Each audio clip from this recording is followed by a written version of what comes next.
বিশেষ করে এই প্রোগ্রামটি যারা নিয়েছেন, চিন্তা ভাবনা করেছেন, যাদের মাথা থেকে বিশেষ করে এই সময়ে এই প্রোগ্রামটা আমি মনে করি বিএনপির মতো একটা বড় রাজনৈতিক দল এবং যারা মানুষ মনে করে যে আগামীতে একটা ফ্রি ফেয়ার ইলেকশন হলে তারা সরকার গঠন করবে, সুতরাং তাদের চিন্তা ভাবনা এবং অন্যান্য স্টেক হোল্ডারদের সাথে সেটার কানেক্টিভিটি, এই বিষয়টা জনসম্মুখে আসা দরকার ছিল। সেজন্য আমি ধন্যবাদ জানাচ্ছি এই প্রোগ্রাম আয়োজন করার জন্য। এবং আমি একটা প্রোগ্রাম দেখে মাহাদিবিকে ফোন দিয়েছিলাম চট্টগ্রামের। এমনিতেই নানান ব্যস্ততায় এই ধরনের প্রোগ্রাম কম দেখা হয়, কিন্তু আমি শুনেছিলাম কয়েকজনের বক্তব্য। তো আমাকে এইখানে দাওয়াত করবে এটা আমি জানতাম না। তো এমনি বক্তব্য দেই, কিন্তু এইখানে আমরা দেখতে পাচ্ছি আমাদের সমসাময়িক অনেক নেতৃবৃন্দ আছেন আমাদের চেয়ে মেধাবী, এবং বিশেষ করে হ্যাঁ, আমি পরিচিত জায়গা থেকে মিডিয়া বা বিভিন্ন কারণে আমার একটা পরিচিত হয়েছে, কিন্তু এখানে যারা বসে আছে ছাত্রদল, যুবদল, স্বেচ্ছাসেবক দলের, আমি নিপীড়িত হয়েছি, আমার গল্পটা কিংবা আমার সিনারিওটা সবাই দেখেছে, আর অনেকের আছে তারটা দেখে নেই। এইবার যখন আমি জেলখানা থেকে এই ডিবির কার্যালয়ে গিয়েছিলাম, তখন আমি দেখেছিলাম যে আসলে বিএনপির সিনিয়র নেতাদের সাথেও কী ধরনের আচরণ করা হয়েছে কল্পনা করা যায় না। কিন্তু বের হয়ে একটা বাস্তব কিংবা ওখান থেকে ভেবেছি যে মানুষ এটা কীভাবে পারে যে এত নির্যাতন নিপীড়নের পরেও আদালতে কিংবা প্রিজন ভ্যানে তার কর্মীদের উদ্দেশ্যে হাত নেড়ে হাসি মুখে একটা আপোষহীন ভাবমূর্তি তাদের কাছে প্লেস করাটা। অথচ এইবার যাদেরকে গ্রেপ্তার করা হয়েছে সিনিয়র নেতৃবৃন্দ, কিন্তু টুকু ভাই তো সামনে আছেন, আরও কয়েকজন ছিলেন ছাত্রদল, আমাদের আরিফ ভাইয়ের নামটা ভুলে গেলাম, ভাই জাফর ভাই হাঁটতে পারতেছিল না, ব্লু ভাইয়ের ছেলে। তারপর আমাদের এইদিকে আরও যারা, অসীম ভাই, এইদিকে মিল্লাত ভাইয়ের মতো সিনিয়র এবং ডিসেন্ট পলিটিশিয়ান, অনেক সিনিয়র নেতৃবৃন্দ ছিলেন, পার্থ ভাই, আমরা তো একই জায়গায় ছিলাম। এমন কোনো মানুষ নাই যে যার সাথে শুধু দুর্ব্যবহার না, অমানবিক ব্যবহার করেছে। এবং তার মধ্যে থেকে একটা কথা আসলে মাঝখানে একজনের সাথে বলছিলাম, মানে ওই দুঃখের মধ্যে একটা হাস্যকর ঘটনা, যে একজন মানে সম্ভবত উনি চোখ টোক বাঁধা, তো আমাদের বসাইছিল তো ওইটা ইলেকট্রিক চেয়ার, বসো, চোখ তো বাঁধা, হাত বাঁধা, আমরা তো যাই না, বসে ওইটাও ইলেকট্রিক চেয়ার, তো চেয়ার তো আর বসতে না, কাপা আবার পড়ে গেছি। তারপরে টিম আছে, বিভিন্ন টিম তার জিজ্ঞাসাবাদ করেছে।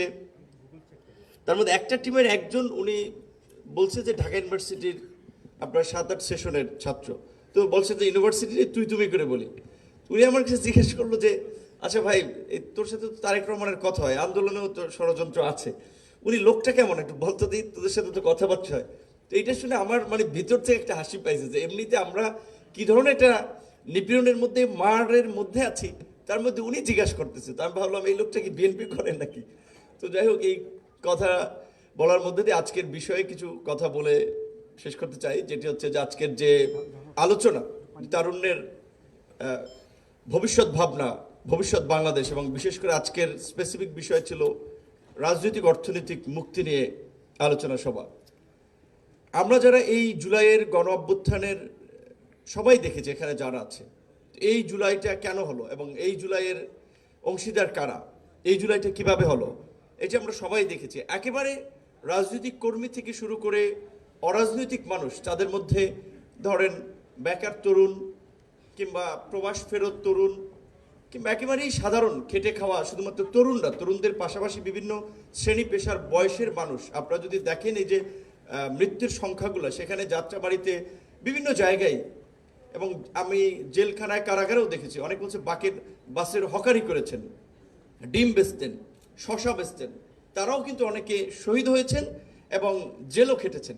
তো তার এই সব শ্রেণী পেশার মানুষ এইভাবে আসলে কিভাবে এইরকম একটা গণ অভ্যুত্থানে অংশীদার হলো, বিকজ দীর্ঘ 16 বছরের যে ধারাবাহিক অত্যাচার, নির্যাতন, সেটা শুধুমাত্র রাজনৈতিক গণ্ডির মধ্যেই সীমাবদ্ধ ছিল না। যারাই ভিন্নমত পোষণ করেছে তারাই বিভিন্নভাবে ভিকটিম হয়েছে, এবং তারা দেখেছে তাদের চোখের সামনে ভবিষ্যৎ কিভাবে ডাকাতি করা হচ্ছে, ভবিষ্যৎ প্রজন্মের যে একটা অনিশ্চিত বাংলাদেশ তৈরি হচ্ছে, সেটা তারা দেখেছে, সেটা তাদেরকে ভাবিয়েছে, যার ফলেই কিন্তু সবাই এই লড়াই সংগ্রামে ঝাঁপিয়ে পড়েছে। লড়াই আমরা বিজয় অর্জন করেছি, লড়াই আমরা সফলতা অর্জন করেছি। লড়াই পরবর্তী যে ইন্টারিম গভর্নমেন্ট গঠিত হয়েছে, আমরা সবাই শুরুর দিকে বলছিলাম আমাদের সকলের সমর্থিত সরকার। এখন কিন্তু যেটা তুষার ভাই বলছিলেন, তার মানে সুন্দর হাস্য রসাত্মক উপস্থাপনার মাধ্যমে সিরিয়াস বিষয় যে অর্ধেকের বেশি মানে একটা শ্রেণীর মানুষ তারা তো মনে করছে যে একটা ইলেকশনের মধ্য দিয়েই বাংলাদেশের ফাইনাল আমরা সংস্কার বলি কিংবা গন্তব্যে যেতে হবে। আর একটা অংশ জানে কিন্তু তারপরেও তারা এটা না বোঝার ভান করছে। তো যারা জানে তারা জানিয়ে দিলে হয়। সেই নির্বাচন সহ সামগ্রিক পরিস্থিতি নিয়েও কিন্তু অনেকগুলো সংকট তৈরি হয়েছে।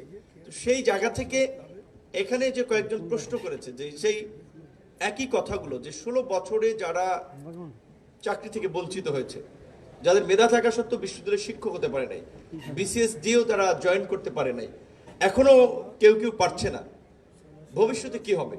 এবং যেই ভোট এবং গণতন্ত্র না থাকার ফলে এই ধরনের একটা ফ্যাসিস্ট তৈরি হলো, ফ্যাসিবাদ তৈরি হলো, শেখ হাসিনার বিকল্পকে এই সমস্ত ন্যারেটিভ মিডিয়ার মাধ্যমে বিভিন্নভাবে বলা হয়েছে। তো এখনো মানে ওইরকম একটা ন্যারেটিভ তৈরি করার চেষ্টা করা হচ্ছে যে আমাদের প্রধান উপদেষ্টা নিঃসন্দেহে আন্তর্জাতিকভাবে সমাদৃত সম্মানিত একজন ব্যক্তি, আমরা তো নিশ্চয়ই তার জন্য গর্ববোধ করি। কিন্তু এইরকম কিন্তু একটা ন্যারেটিভ বাইরে সারা হচ্ছে বা তৈরি করা হচ্ছে যে তিনি যেভাবে এই মুহূর্তে দেশকে সামাল দিয়েছেন এইটা কারো পক্ষে সম্ভব না বা সম্ভব হতো না। বাংলাদেশের 53 বছরে আমাদের কোনো নোবেল লরিয়েট কিংবা প্রফেসর ইউনূসের মতো ব্যক্তি আসে নাই, রাষ্ট্র ক্ষমতায় ছিল না, কেয়ারটেকারের দায়িত্ব নেয় নেই। তো ওই সময় কি বাংলাদেশ চলেছে না? বাংলাদেশ কি একেবারে জাহান্নামে চলে গিয়েছিল? বা বাংলাদেশ একেবারেই একটা সংকটের মধ্যে থেকে আর উত্তীর্ণ হতে পারে নাই? পেরেছে। ভালো মানুষের লিডারশিপ আমরাও চাই, কিন্তু এই ন্যারেটিভগুলোর আসলে আমাদের জন্য আবার নতুন একটা শঙ্কা তৈরি করে যে আবার একটা ন্যারেটিভ তৈরি করা হচ্ছে কিনা, যে বিকল্পকে ইলেকশন দিয়েই বা কি হবে। এবং রাজনীতিবিদদেরকে যেভাবে আমরা দেখতে পাচ্ছি চরিত্র হনন থেকে শুরু করে তাদের ক্যারেক্টার অ্যাসাসিনেশন করা হচ্ছে, এখানে বেশিরভাগই তো ছাত্র দল, যুব দল, স্বেচ্ছাসেবক দল, তাদের ভাইয়েরা। আপনারা সাইবারের বিশেষ করে অনলাইনের স্পেসটা লক্ষ্য করছেন কিনা? এখন মেইন স্ট্রিম মিডিয়ার চেয়ে day by day social media কিন্তু শক্তিশালী প্ল্যাটফর্ম হচ্ছে। আমরা অনেককে প্রমোট করি, আমরা অনেক একটা প্রচার করি, আবার দেখা যায় কয়েকদিন পরে কোনো কারণে তারা নিজেদেরকে একটা রাজনৈতিক কাল্ট হিসেবে কিংবা একটা জায়গায় নিয়ে গিয়ে আবার তাদের ইন্টারেস্টের জন্য আমাদের এগেনস্টে দাঁড়াচ্ছে। এখন বিএনপির মহাসচিবের মতো মানুষকে নিয়ে ভিডিও বানাচ্ছে, মন্তব্য করছে সে ভারতের দালাল। সালাউদ্দিন সাহেবের মতো মানুষকে বলা হচ্ছে, শামা ওবায়দ কিংবা রুমিন ফারহানাদের মতো উচ্চ শিক্ষিত ভাইব্রেন্ট উইমেন লিডারশিপ, তাদেরকে নিয়ে কথা বলা হচ্ছে। এইটার ডিফেন্সে আপনাদের প্রথমত আপনাদের দলীয় পজিশন থেকে আপনারা আসলে এগুলো কতটুকু ডিফেন্স করেন আমি খুব বেশি সংখ্যক লোকের কমেন্টস বা আমি প্রত্যুত্তর দেখি না। তো এই বিষয়ে আপনাদের একটা পলিসি থাকা দরকার। এবং সোশ্যাল মিডিয়া সহ অনলাইনে এখন কিন্তু বাক যুদ্ধটা বলেন, তর্ক যুদ্ধটা বলেন, অনেকখানি অনলাইনে চলে গেছে। এইখানে আপনাদের একটা বড় দল হিসেবে, বড় প্ল্যাটফর্ম হিসেবে আপনাদের প্ল্যান আছে হয়তো, তারপর আপনাদের এইখানে একটু মনোযোগ দিতে হবে। অনেকে ভিলেন বানানো হচ্ছে, দেখবেন বিভিন্ন ফেক পেজ। যেমন একটা বিষয় আপনারা জানেন কিনা, জুলাই কেন্দ্রিক যে বিভিন্ন প্ল্যাটফর্মগুলো বেশিরভাগ কিন্তু শিবিরের ছেলেদের প্ল্যাটফর্ম, যদি দেখেন বিভিন্ন সংগঠনগুলো। তো এখন জুলাইয়ের তো যদি আমরা বলি যে সবচেয়ে বড় stakeholder BNP, Chhatradal, Jubodal, BNP, because তাদের 16 বছরের এই সংগ্রামটা কিন্তু এই পাটাতনটা তৈরি করেছে। আমি যখন বিভিন্ন সংকটে পড়েছি আমি ছাত্রদলের নেতাদের সাথে যোগাযোগ করেছি, আমি বিএনপির সিনিয়রদের সাথে যোগাযোগ করেছি যে আমাদেরকে এখানে একটু ফাইন্যান্সিয়ালি হেল্প করেন, এইখানে ছাত্রদলের কিছু লোককে আমাদের সাথে থাকতে বলেন। এমনকি এই ডাকসু নির্বাচনের পরেও যখন আমরা বিভিন্নভাবে আন্দোলন সংগ্রাম থেকে শুরু করে এবং শেষ দিকে জুলাইয়ের, আপনারা অনেকে এই ঘটনা আমরা বলি নাই, কখনো বলতে চাই না। নাসির ভাই ছাত্রদলের আছে, তারা জানুক যেদিন শেখ হাসিনা রাজাকার মন্তব্য করে সমস্ত শিক্ষার্থীদেরকে এক প্রকারে ক্ষুব্ধ করেছিল, সেদিন রাতে আমরা তাদেরকে বলেছিলাম যে এই ছাত্ররা যেই স্লোগান দিয়েছে ছাত্র লীগ এখানে হামলা করতে পারে, ছাত্র দলকে এখানে ভ্যান গার্ডের মতো দাঁড়াতে হবে, প্রয়োজনে ছাত্রলীগও মরণ কামড় দেবে, যুব দলও যেন আপনার প্রয়োজনে নীলক্ষেত কিংবা শাহবাগে অবস্থান নেয়। সালাউদ্দিন ভাইয়ের সাথে আলাপ করেছি, উনি বলছে চেয়ারম্যান সাহেব এভরিথিং নোজ। এবং পরবর্তী থেকে বিভিন্ন কর্মসূচিগুলো সালাউদ্দিন ভাই বাইরে থেকেও একটা ভালো কোঅর্ডিনেশন করেছে। এইখানে স্বপন ভাই থেকে শুরু করে ছাত্র দলের, যুব দলের নেতৃবৃন্দ তো ছিলই। এবং ঢাকা দক্ষিণের রবিউল ভাইয়ের তথ্য জানার জন্য আমার একবার মায়ের বেশি দিছে, মানে এমনিতে তো মনে করেন চোখ মুখ বাঁধা। তো বলছি যে রবিউল জানে এই যে আপনার বিটিভি ভবনে যে আপনার অগ্নিসংযোগ ভাঙচুর হয়েছে, মেট্রো রেল ধ্বংস হয়েছে, এগুলো জামাত শিবির বিএনপির লোকেরা করতেছে, রবিউল জানে তুমি এদের সাথে নেক্সাস আছে তোমার। আসলে তার সাথে আমার কখনো আগে পরিচয় হয়নি। তো এইভাবে বিএনপির নেতৃবৃন্দের যে স্যাক্রিফাইস এবং ত্যাগ, এটা তো আমরা অস্বীকার করতে পারি না। এখন বিএনপি বড় দল, ঠিক আছে, তারা ওইভাবে বলছে না, কিন্তু যারা আবার এটাকে একটা ফেব্রিকেটেড করে আওয়ামী লীগের ৭১-এর মুক্তিযুদ্ধের মতো একটা একপাক্ষিক এককেন্দ্রিক ন্যারেটিভ বা বয়ান হিসেবে উপস্থাপন করতে চাচ্ছে। এর বিপরীত একটা যুক্তিযুক্ত বয়ান বোধহয় আপনাদের এই তরুণদের যদি ভাবনা জানতে হয়, তাহলে এই দলের এই যে বড় একটা সচেতন জনগোষ্ঠী তো এইখানে ছাত্রদল, যুবদল, স্বেচ্ছাসেবক দল বাংলাদেশের এই মুহূর্তে অবশ্যই সবচেয়ে প্রতিনিধিত্বশীল তরুণদের অর্গানাইজেশন তারা। সো এই তরুণদেরকে বাদ দিয়ে, এই তরুণদের কৃতিত্ব বাদ দিয়ে কিংবা এই তরুণদের স্যাক্রিফাইসকে স্মরণ না করে তো আসলে যদি আমরা জুলাই স্মরণ করতে যাই, আমরা ইতিহাস লিখতে যাই, সেটা হয় না। এই গণ অভ্যুত্থানে সহ গত 16 বছরে এবং বাংলাদেশের সৃষ্টি লগ্ন থেকে কিংবা তার পূর্বে বায়ান্নর ভাষা আন্দোলন থেকে যারা এই গণতান্ত্রিক লড়াই সংগ্রামে জীবন দিয়েছে, স্যাক্রিফাইস করেছে, প্রত্যেককে আমরা সম্মান এবং শ্রদ্ধার সাথে স্মরণ করি। আজকের এই রাজনৈতিক অনেকখানি বলা চলে অনেকখানি মুক্তি আমরা অর্জন করেছি। আমি ব্যক্তিগতভাবে মনে করি যে আমরা যদি সব রাজনৈতিক দল বলি election should be within December, election ডিসেম্বরই হবে আমরা যদি চাই। সো আমরা বলছি যে প্রেশারের কিছু নাই, আমরা আলাপ আলোচনার মাধ্যমে স্মরণ করিয়ে দিচ্ছি যে আমরা একটা গণতন্ত্রের জন্য, একটা নির্বাচনের জন্য আমরা লড়াই করেছি, এই ইলেকশন এই সময় হতে হবে। তো এই জন্য বলছি যে এই সরকারের উপরে আপনার রাজনৈতিক মুক্তি এখন আছে আমাদের অনেকখানি। এখন সেটা কোন দিকে আমরা অর্থনৈতিক মুক্তিতে, সামাজিক মুক্তিতে, পরিবর্তনের দিকে এগিয়ে নিয়ে যাবো, সেইখানে আমাদের কিছু যদি আমরা ব্যাকে যাই, যেমন বিএনপির যদি রাজনৈতিক দর্শনের জায়গায় আমরা বিএনপির প্রতিষ্ঠাতার রাজনৈতিক দর্শনের দিকেও যাই, যে উনি খুব অল্প সময়ের মধ্যে দেখেন মুক্তিযুদ্ধের সময় ওনার বয়স কত ছিল, ৩৫ বছর। সে সময় কিন্তু তিনি আপনার বাঘা ভাগা নেতাদের ভিড়ে কিংবা তাদের নিঃস্বতার মধ্যেও কিন্তু তিনি ঘোষণা দিয়েছিলেন উই রিভল্ট। এটি কিন্তু একটা বড় ঝুঁকি, বড় সাহস এবং দৃঢ়তা ছিল। এবং সে সময় তিনি সেই অনিশ্চিত সময়ে হ্যামিলনের বাসিওলার মতো আবির্ভূত হয়েছিলেন। আবার মুক্তিযুদ্ধের পরে তিনি পেছনের সারিতে চলে গেছেন, তিনি ফ্রন্ট সাইডে ছিলেন না। আবার যখন ৭৫-এর সময় জাতির এই সংকট দেখেন, তার লিডারশিপ কিংবা তার সততা, তার ইন্টিগ্রিটির প্রতি, তার বাহিনী থেকে শুরু করে জনসাধারণেরও এত একটা পজিটিভ ধারণা ছিল, যার ফলে কিন্তু ৭৫-এর এই অনিশ্চিত গন্তব্যেও আবার তাকেই কিন্তু সিপাহী জনতা সামনে নিয়ে এসেছিল। এবং তিনি যখন রাষ্ট্র ক্ষমতায় অধিষ্ঠিত হন তখন তার বয়স কত ছিল, ৩৯ বছর। তো সবচেয়ে তরুণদের মানে সফলতা, রাজনীতি, অর্থনীতি, প্রতিরক্ষার একটা জ্বলন্ত উদাহরণ কিন্তু জিয়াউর রহমানের রাজনৈতিক দর্শন এবং পলিসি। বিশেষ করে যেমন দেখেন আপনার তিনি বুঝতে পেরেছিলেন যে বাংলাদেশের মতো এরকম যুদ্ধ বিধ্বস্ত দেশকে বিনির্মাণ করার জন্য আমাদের কৃষিতে বিপ্লব ঘটানো দরকার। তিনি আর্মির লোক হয়ে জুতা কাপড় চোপড় সহ নেমে গেলেন খাল খনন কর্মসূচিতে, যেটা কিন্তু বাংলাদেশের কৃষিতে একটা গুরুত্বপূর্ণ ভূমিকা রেখেছিল, যার ফলেই কিন্তু আজকের এই বিভিন্ন ধরনের সেচ প্রকল্প পরবর্তীতে সেটা বিভিন্ন দেশেই আপনার আমাদের একটা মানসম্মত কৃষির জন্য আমাদের বৃষ্টির উপরে নির্ভরশীলতার বাইরে যে বিকল্প ব্যবস্থা কৃষকরা উপলব্ধি করে সে ব্যবস্থা নিতে পেরেছিল। আমরা আজকে রেমিটেন্সের যে কথা বলি বা আমাদের বৈশ্বিক শ্রমবাজারের কথা বলি, এইটাও কিন্তু ওপেন করার ক্ষেত্রে সবচেয়ে অগ্রণী ভূমিকা পালন করেছিল জিয়াউর রহমান। গার্মেন্টস সেক্টরের কথা বলা হচ্ছে। তারপরে আমরা যদি প্রতিরক্ষার দিকেও যাই, প্রতিরক্ষার ক্ষেত্রে দেখেন যে উনি আপনার বিশ্ববিদ্যালয় কিংবা কলেজের তরুণীরা যেন একটা শৃঙ্খলা, একটা সততা, একটা ইন্টিগ্রিটির মধ্যে দিয়ে যেন বেড়ে উঠতে পারে, তাদের দেশপ্রেমের যেন একটা চেতনা বোধ থাকে, সেজন্য তার সময় কিন্তু BNCC, Bangladesh national cadet corps গঠিত হয়। এবং এর মধ্যে দিয়ে কিন্তু তরুণদের মধ্যে একটা শৃঙ্খলাবোধ, সততা, ইন্টিগ্রিটি, এটা আমরা দেখেছি। এবং কিছুদিন আগে তারেক রহমানও কিন্তু বলেছিলেন যে আমাদের তরুণদেরকে আবার আমরা বিএনসিসির মাধ্যমে আবার আমরা ভাইব্রেন্ট করব।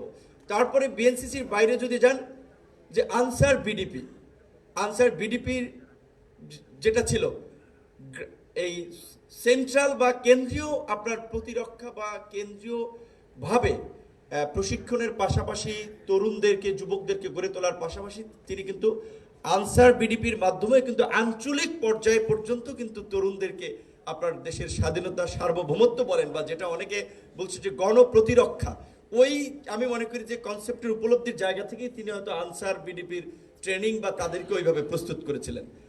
৯০-এর দশকে এরশাদ বিরোধী আন্দোলনের মধ্যে দিয়ে সাবেক প্রধানমন্ত্রী বেগম খালেদা জিয়ার যে আবির্ভাব এবং ৯১-এ তার সরকারের যে বিজয়, সে সময় কিন্তু আমার জানা মতে বা আমার অ্যাসেসমেন্ট মতে ছাত্রদল যুবদলের তরুণরাই কিন্তু সেই বিজয়ে সবচেয়ে বড় ভূমিকা রেখেছিল। সো এই দলটা তো তরুণদের অংশগ্রহণ এবং তরুণদের সংগ্রামের মধ্যে দিয়েই কিন্তু আজকের এই জায়গায় এসেছে, এবং রাষ্ট্রীয় আমরা অর্থনৈতিক পলিসি কিংবা সামাজিক পরিবর্তন, নারীর ক্ষমতায়নের বেশ কিছু উদাহরণ এবং দৃষ্টান্ত আমরা জিয়াউর রহমান থেকে খালেদা জিয়ার সরকারেও দেখেন, বা আপনার মানুষ দারিদ্র্য সীমার নিচে বাস করে, কিন্তু আইএলওর হিসাবটা হচ্ছে যে কোনো ব্যক্তি যদি ৩,৮২২ টাকা খাদ্য এবং অন্যান্য দ্রব্য সামগ্রী, অন্যান্য নিত্য প্রয়োজনীয় সামগ্রীতে ব্যয় না করতে পারে, তাহলে সে দারিদ্র্য সীমার নিচে বাস করে। কিন্তু এখনকার বর্তমান প্রেক্ষাপটে ৩৮০০ টাকা দিয়ে একজন ব্যক্তি ব্যাচেলর লাইফ লিডও করতে পারে না, পরিবার তো দূরের কথা, তাহলে দারিদ্র্য সীমার নিচে বাস করা জনগোষ্ঠীর সংখ্যা হবে আমাদের আরও বেশি। ঠিক একইভাবে আমরা যদি বেকার জনগোষ্ঠীর কথা দেয়, যেগুলো আইএলওর হিসেবে বলা হচ্ছে শিক্ষিত তরুণ হচ্ছে আপনার ২৮ লাখ, আইএলও বলছে যে সপ্তাহে যদি কেউ ১ ঘন্টা কাজ করে তাহলে তাকে বেকার বলা যাবে না। এখন আইএলও হয়তো ইউরোপীয় স্ট্যান্ডার্ডে হিসেব করছে যে ১ ঘন্টা কাজ করলে ইউরোপের স্ট্যান্ডার্ডে হয়তো কোনো মানুষ টাইনে টুইনে ১ সপ্তাহ চলতে পারে, কিন্তু বাংলাদেশে তো একদিন কাজ করে পরের দিন চলা যায় না। তাহলে বাংলাদেশের যদি প্রকৃত বেকারের হার দেখি, শিক্ষিত বেকার সেটা ২৮ লক্ষ থেকে আই থিঙ্ক মিনিমাম হইলেও আপনার ৬০ থেকে ৭০ লক্ষ হবে। এবং আইএলওর আরেকটা হিসেবে বলছে যে ১৫ থেকে ২৯ বছর বয়সী তরুণ যারা ওই আইএলওর হিসেবে ১ ঘন্টাও কাজ করে না, তাদের সংখ্যা ১০০ কোটি। এটি কিন্তু আমাদের জন্য খুব একটা চিন্তার বিষয়। তাহলে এই ১০০ কোটি তরুণ যাদের বয়স আপনার এই যে ১৫ থেকে ২৯, তারা কাজ করছে না, তাহলে তারা কি করছে? তাহলে ওই যে ইংরেজিতে একটি প্রবাদ আছে, চিন্তা করছেন পুরো দেশকে নিয়ে, এই তরুণদের কর্মসংস্থান কেন্দ্রিক এখনই কিন্তু আপনাদেরকে একটা মাথায় নিতে হবে। এবং বিশেষ করে আমাদের জনগোষ্ঠীর এখন প্রায় ৬৫% তরুণ যাদের বয়স হচ্ছে বিলো 40। তো আমি মনে করি যে বিএনপি যদি তার সূচনা লগ্ন থেকে তার রাজনৈতিক যাত্রা মনে রাখে, যে একেবারে তার প্রতিষ্ঠাতা থেকে শুরু করে ৯০-এর পরবর্তী সময় পর্যন্ত তরুণদের যে কন্ট্রিবিউশন, আগামী নির্বাচনে অন্তত পার্লামেন্টের অর্ধেক তরুণদেরকে আপনার সংসদ সদস্য হিসেবে বিভিন্ন জায়গায় মনোনয়ন দেওয়া উচিত। কারণ এখনকার সেন্টিমেন্ট পাসটা কিন্তু তরুণদেরকে নিয়ে। শুধু এই তরুণদেরকে যদি আপনি রাষ্ট্রীয় পলিসি থেকে দূরে রাখেন, তাদেরকে যদি রাষ্ট্র পরিচালনার কাজে সম্পৃক্ত না করেন, যারা ৬৫% মোট জনসংখ্যার, মোয়েন স্যার আছেন, স্যার শিক্ষক মানুষ, উনি তো এগুলা বাস্তবতা ভালোই রিয়েলাইজ করতে। আমি স্যারকে বলবো আপনার স্থায়ী কমিটির আলোচনা হইলে এটা স্যার আপনাদের তোলা দরকার, অন্তত 50% মনোনয়ন তরুণদেরকে দেওয়া উচিত। তাহলে আপনারা বলতে পারবেন যে এই দলই তো তরুণদেরকে ওইভাবে ধারণ করতেছে। এবং আমি যেটা বলতে চাচ্ছিলাম যে নারীদেরকে, পিছিয়ে পড়া নারীদেরকে এগিয়ে নেওয়ার ক্ষেত্রে সেই সময়ে খালেদা জিয়ার যে পলিসিটা ছিল, যে উপবৃত্তির দেওয়ার যে সিস্টেমটা, আমি দেখেছি গ্রামের ক্ষেত্রে নারীরা কিভাবে তার ফলে শিক্ষার ক্ষেত্রে তাদের একটা অগ্রগতি হয়েছে। তো যেহেতু সময় সংক্ষিপ্ত, আবার মাগরিবের আজান পড়ে যাবে, অনেক বক্তাই গুরুত্বপূর্ণ বক্তব্য বলেছেন বা তথ্য উঠে এসেছে। আমি সর্বশেষ একটা কথা বলবো, যেটি হচ্ছে যে রাজনৈতিক ক্ষমতায়ন, অর্থনৈতিক মুক্তি, সামাজিক পরিবর্তন এবং সবচেয়ে আমরা যেই আলাপ আলোচনা করছি যে সংস্কারের কথা, সংস্কার তো ২ মাসে ১৫ দিন আমরা বসে সব সেট করে ফেলবো এমন একটা বিষয় না। এটা চলমান প্রক্রিয়া, এটা চলতে থাকবে। কিন্তু নির্বাচনটা কিন্তু এই মুহূর্তে জরুরি। একটা গণতান্ত্রিক যাত্রার দিকে যদি আমরা না যেতে পারি, আমাদের গণতান্ত্রিক অধিকার যদি না থাকে, জনপ্রতিনিধি নির্বাচন করার সিস্টেম যদি আমাদের না থাকে, তাহলে আমরা সংস্কার কিংবা তরুণদের রাজনৈতিক ক্ষমতায়ন আমরা কিভাবে করব? সেজন্য নির্বাচনটা জরুরি, এবং আমরা মনে করি যে বেশিরভাগ মানুষই এটা উপলব্ধি করতে পেরেছে। ডিসেম্বরের মধ্যে একটা ইলেকশন দরকার। আমরা প্রধান উপদেষ্টাকে বলেছি ডিসেম্বর, কিংবা আপনি যদি মনে করেন ১-২ মাস প্লাস মাইনাস হতে পারে, আপনি সুনির্দিষ্টভাবে আমাদেরকে একটা মাস জানান। কারণ বাংলাদেশের গত ১৬ বছরের অভিজ্ঞতায় আমরা ভোট এবং নির্বাচন নিয়ে এখন একটা অনিশ্চিত একটা গন্তব্যের আমরা পরিস্থিতি দেখতে পাচ্ছি, যেটা দেশবাসীকে নতুন করে আতঙ্কিত করছে। ধন্যবাদ।